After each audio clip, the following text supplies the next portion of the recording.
नमस्कार दोस्तों, हमारे चैनल में आपका फिर से स्वागत है। दोस्तों, पिछले 2-3 महीने से कम्यूटेशन ऑफ पेंशन के लिए लगातार कई हाई कोर्ट द्वारा डिसीजंस दिए जा रहे हैं और उन डिसीजंस के बेस पे धीरे-धीरे जो स्टे लिए जा रहे हैं, वो कंसर्न डिपार्टमेंट स्टे अलाउ कर रहे हैं। इसी संदर्भ में अभी हाल ही में पंजाब, हरियाणा और चंडीगढ़ हाई कोर्ट द्वारा जो डिसीजन दिए गए हैं, उनके बेसिस पे काफ़ी बैंक्स ने स्टे ऑर्डर को एग्जीक्यूट कर दिया है। कुछ बैंक ने उसमें आगे भी कोशिश की, लेकिन उनका वो प्रयास फेल हो गया।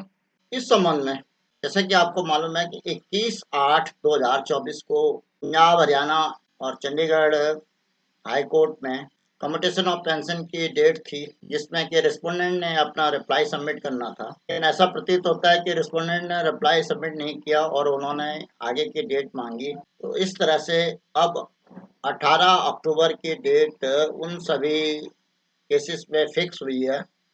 ऐसा एक सोशल मीडिया में मैसेज मिला है, लेकिन ये पंजाब, हरियाणा हाई कोर्ट की जो साइट है, उसमें कहीं पर भी ये शो नहीं कर रहा है कि अगली डेट कब होगी। लेकिन उसी दिन एक डिसीजन पंजाब नेशनल बैंक के पेंशनर्स एसोसिएशन द्वारा ये जो केस फाइल किया गया था, उसमें भी स्टे प्रोवाइड कर दिया गया है और उस स्टे के बेसिस पे डायरेक्शंस दी गई हैं और साथ ही रिस्पोंडेंट को रिप्लाई सबमिट करने के लिए अगली डेट 18 अक्टूबर 2024 दी गई है।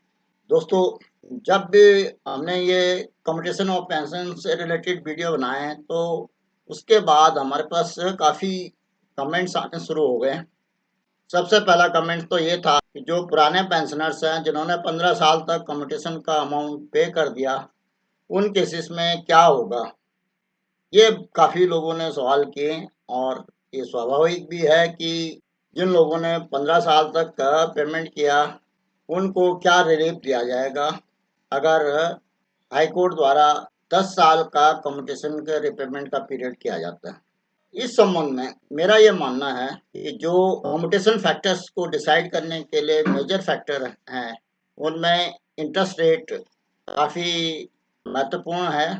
जैसे कि आपको ये मालूम है कि 1980 से 90 के दशक में इंटरेस्ट रेट 12 से 14% तक थे और जब भी ये डिसाइड किया गया था कम्यूटेशन का 1995 में, उस दौरान भी इंटरेस्ट रेट काफ़ी ऊपर थे और उसी के हिसाब से डिस्काउंटिंग फैक्टर रख करके कम्यूटेशन का फैक्टर डिसाइड किया गया था। दूसरा जो मेजर पैरामीटर था, वो ये था कि लाइफ एक्सपेक्टेंसी या मोर्टेलिटी रेट जैसे भी है। लाइफ एक्सपेक्टेंसी उस समय 65 साल के करीब थी, जबकि अब पिछले 3 दशक में ये लाइफ एक्सपेक्टेंसी अब लगभग 72 साल है। वर्ल्ड हेल्थ ऑर्गेनाइजेशन की रिपोर्ट के हिसाब से 72 साल की एज भारतवर्ष में एवरेज एज है जीने की। उस हिसाब से देखा जाए तो जो 7 साल का पीरियड ये बढ़ा है, तो इस 7 साल के पीरियड बढ़ने से जो कम्यूटेशन का अमाउंट वापस करने का टाइम होता है, वो पहले 5 साल के करीब मोर्टेलिटी हो जाती थी लोगों की, वो बढ़ कर के 12 साल हो गया। तो इससे जब वो पहले जो जल्दी डेथ होने के बाद और कम्यूटेशन की रिकवरी बंद हो जाती थी, अब यदि डेथ 12-13 साल के बाद होती है, तो एवरेज जो कम्यूटेशन पीरियड है, वो रिपेमेंट का 12 साल तो हो ही जाता है डिसीज केसेस में भी। तो इस हिसाब से जो डिसीज केसेस का जो मोर्टेलिटी रेट था या जो भी उसमें कैलकुलेशन का फैक्टर था, उसको ध्यान में रखते हुए उस समय कम्यूटेशन का फैक्टर डिसाइड किया गया था। अब जब लाइफ एक्सपेक्टेंसी बढ़ गई है, तो उस केस में अब कम्यूटेशन फैक्टर को रिव्यू किया जाना जरूरी है और साथ में उसके रिपेमेंट का पीरियड भी। यदि रिपेमेंट का पीरियड सेम रहता है तो कम्यूटेशन फैक्टर को बढ़ा देना चाहिए। अगर कम्यूटेशन फैक्टर को वही रखते हैं तो रिपेमेंट पीरियड को घटा देना चाहिए, जैसे कि कोर्ट ने अभी डिसीजन दिया है 10 साल से ज़्यादा जिनको हो गए उनके रिकवरी पर स्टे दे दिया गया।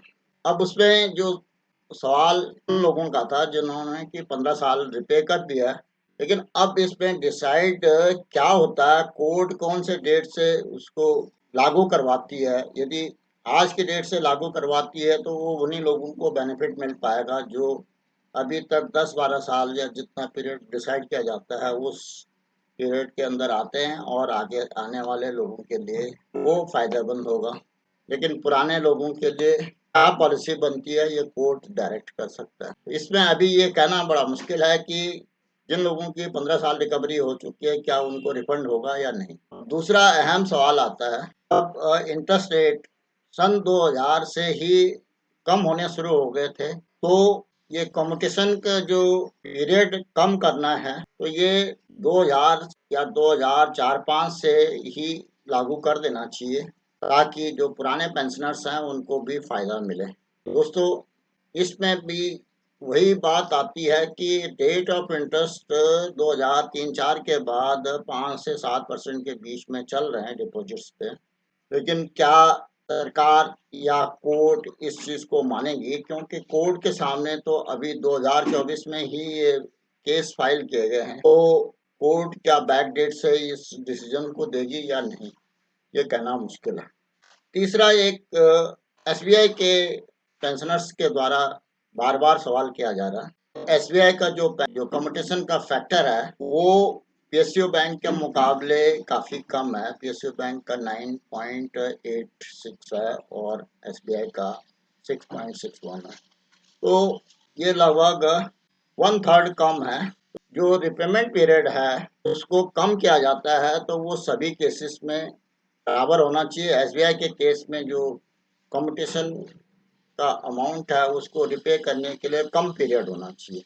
ये बात तो काफ़ी लॉजिकल है और होना भी चाहिए। एसबीआई का जो कम्यूटेशन फैक्टर कम होने की वजह से एसबीआई का केस अलग से ट्रीट करना चाहिए, उसको पीएसयू बैंक के साथ नहीं मिक्स किया जा सकता। यदि एसबीआई के केस में वो रिपेमेंट का पीरियड सेम रखते हैं तो एसबीआई का जो कम्यूटेशन का फैक्टर है उसको चेंज किया जाना चाहिए।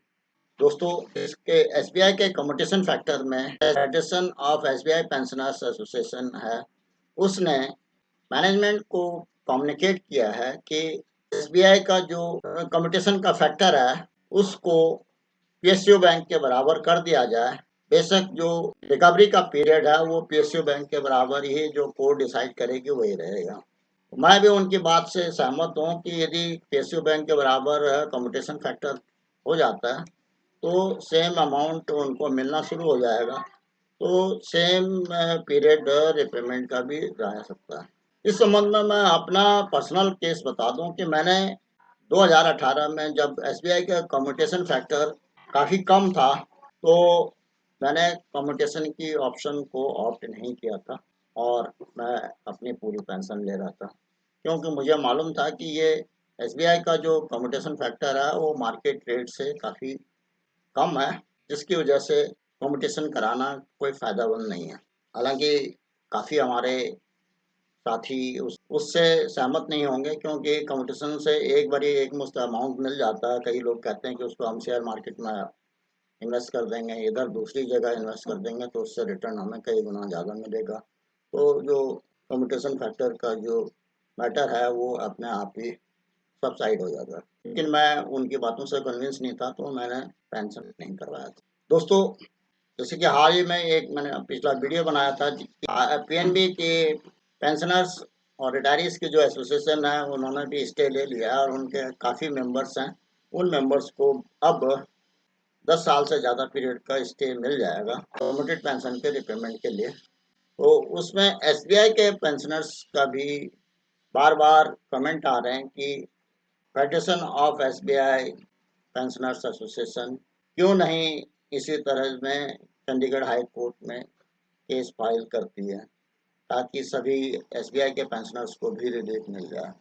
एफएसबीआई की तरफ से जो हमें जानकारी मिल रही है वो इस मैटर को काफ़ी स्टडी कर रहे हैं और वो बार बार कह रहे हैं कि हमारा जो केस है वो डिफरेंट है पीएसयू बैंक के मुकाबले। तो हमारे केस में जो कम्यूटेशन का फैक्टर है वो कम होने की वजह से रिपेमेंट पीरियड यदि पीएसयू बैंक के बराबर भी रहता तो तब भी एसबीआई का पेंशनर घाटे में रहेगा। तो सबसे पहले उनका जो प्रयास है वो कम्यूटेशन फैक्टर को इम्प्रूव कराने का है, और फिर उसके बाद वो अकॉर्डिंगली रिट को ज्वाइन करेंगे या रिट फाइल करेंगे, या तब तक इन केसेस का रिजल्ट आ जाएगा तो उसके बाद बैंक की मैनेजमेंट है उनको उसी ढंग से फिर से लिखेंगे कि जो बाकी बैंकों में कम्यूटेशन पीरियड कम हो गया है तो उसी हिसाब से स्टेट बैंक का कम्यूटेशन पीरियड भी कम हो जाना चाहिए और कम्यूटेशन फैक्टर पीएसयू बैंक के बराबर हो जाना चाहिए। तो दोस्तों, एसबीआई के पेंशनर्स को तो रिलीफ तभी मिलेगा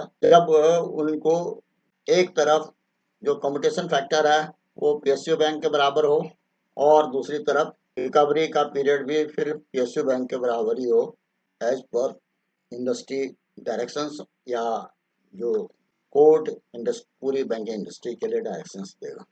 दोस्तों, इस प्रकार के काफ़ी प्रश्न हैं। मैंने तो ये कुछ इम्पोर्टेंट प्रश्न को वीडियो में शामिल किया है। आज के इस वीडियो में यही यही बताना था। आशा है इस वीडियो में दी गई जानकारी से आपको लाभ होगा और आपको पसंद भी आई होगी। अगर पसंद आई तो इसको लाइक करें, साथ ही अपने दोस्तों में शेयर भी करें। अगर और कोई जानकारी चाहिए या और कोई कमेंट हो आपके, या कोई और सजेशंस हों, तो उस पर यदि आप चाहते हैं कि उसमें भी एक्सक्लूसिव वीडियो बने तो मैं उस पर भी वीडियो बनाऊंगा, तो उसके लिए कमेंट अवश्य करें। फाइनेंशियल लिटरेसी से संबंधित, बैंक से संबंधित, गवर्नमेंट की स्कीम के बारे में या बैंक पेंशन के बारे में जानने के लिए इस चैनल को सब्सक्राइब करें अगर आपने अभी तक सब्सक्राइब नहीं किया। नए नए वीडियो के जल्द नोटिफिकेशन के लिए बेल आइकन दबाना न भूलें। वीडियो को अंत तक देखने के लिए धन्यवाद। जय हिंद, वंदे मातरम।